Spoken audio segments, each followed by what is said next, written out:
Welcome to This Explainer, Why the World Fights Over Taiwan. Let's jump right in. We're looking at a tiny island that literally has the undivided attention of the world's most powerful leaders. From presidents in Washington to CEOs in Tokyo, everyone is intensely focused on this one specific piece of land. So let's break down the data and geography to see exactly why that is. Geographically speaking, Taiwan is roughly the size of Switzerland. But the sheer paradox here, the geopolitical stakes are astronomical. On paper, its army couldn't win a straight conventional fight against its biggest neighbor. Yet right now, analysts consider it perhaps the single most dangerous flashpoint on the planet. How does such a small place carry such enormous weight? Well, it comes down to two massive factors. We start with the first reason Taiwan dictates modern life, its absolute dominance in producing advanced semiconductors. Taiwan makes the overwhelming majority of the world's most advanced computer chips. One single company on this island produces chips so complex that almost nobody else on Earth can replicate them at that same scale. The phone in your pocket, the car you drive, the laptop you're using right now, there is a very high probability that the digital brain inside it was built in a Taiwanese factory. Now, imagine if Taiwan's chip production just stopped. We aren't just talking about a localized problem, it would instantly send shockwaves through the entire global economy. Car factories in Germany would stall out, smartphone assembly lines in Vietnam would grind to a halt, AI labs in California would be completely frozen. The modern global economy runs on these chips, and Taiwan essentially holds the keys to the factory. That incredible economic weight brings us to reason number 2, geography. Taiwan sits directly on a critical gateway. Strategists call this the first island chain. It's exactly what it sounds like, a strategic string of islands running from Japan down through Taiwan all the way to the Philippines. Geopolitically, this isn't just a random cluster of islands. It forms a physical barrier and a gateway between China's coast and the open waters of the Pacific Ocean. And whoever controls this choke point, well, they control the door. Through these surrounding waters, trillions of dollars in global shipping pass every single year. Trillions!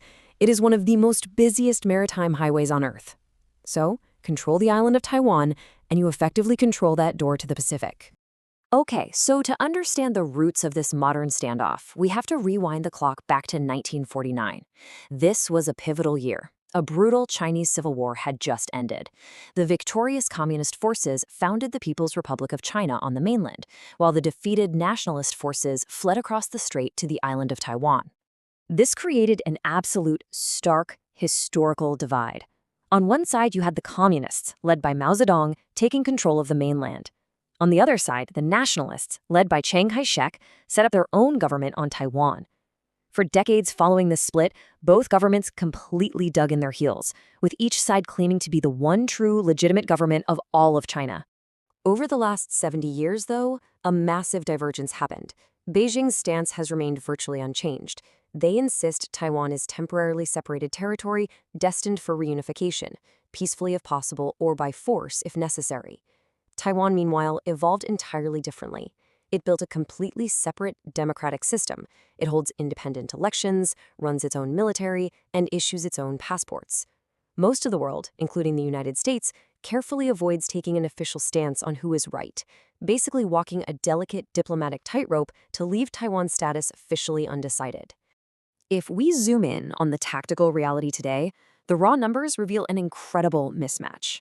China has grown its military into one of the largest on the planet, boasting more than 2 million active personnel, backed by a defense budget north of $240 billion a year.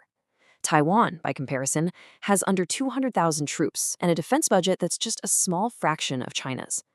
On paper, it's a massive gap in troops and resources. But despite that mismatch, China hasn't invaded. Instead, they rely on what's called gray zone pressure. Think of it as a slow, deliberate strategy designed to wear down the island's resistance over time without ever actually crossing the line into a shooting war. It involves near-daily military aircraft and naval patrols buzzing Taiwan's airspace. It includes putting economic pressure on Taiwanese businesses, pushing diplomatic campaigns to isolate them globally, and broadcasting propaganda aimed at making the Taiwanese population feel like resistance is basically hopeless. Complicating the board even further is Washington's intentional diplomatic dance, a policy known as strategic ambiguity. The United States sells weapons to Taiwan so it can defend itself, but Washington deliberately refuses to publicly say whether it would actually send American troops to defend the island if China invaded. It's a highly calculated move, designed to keep Beijing guessing and prevent a gamble on a military strike. However, uncertainty cuts both ways. Analysts point out a potential flaw in this strategy today. If America's commitment to defending Taiwan is perceived by Beijing as weakening, that perception alone could actually boost China's confidence. If ambiguity looks a little too much like hesitation, it alters the delicate math of deterrence. And taking a broader look at the region, we can see exactly why neighboring nations are nervously watching this, even if they stay quiet publicly. Japan is deeply terrified that a Taiwan crisis would drag its own nearby islands into the crossfire. The Philippines is already navigating incredibly tense standoffs with Chinese ships in disputed waters. And economies like South Korea and Australia, they are heavily reliant on those Pacific shipping lanes remaining open. Everyone has a huge stake in how this plays out. Let's say this flashpoint ignites into something short of an invasion, just a blockade. The immediate global ripple effect would be staggering. Step 1. The world's chip supply is choked off. Step 2. Insurance costs for any ships passing through the region spike literally overnight. Step 3. Global stock markets heavily tied to technology and manufacturing completely crash. This terrifying economic domino effect is precisely why so many countries desperately want to maintain the current uneasy status quo. But look, despite the constant tension, most analysts agree that an immediate, full-scale attack remains pretty unlikely in the near term. Why? Because the cost for China would be astronomical, both militarily and economically. An invasion could trigger massive global sanctions. Plus, China is currently busy managing its own struggling domestic economy, dealing with issues like slower growth and high youth unemployment. For now, applying pressure without war serves their goals without triggering those massive risks.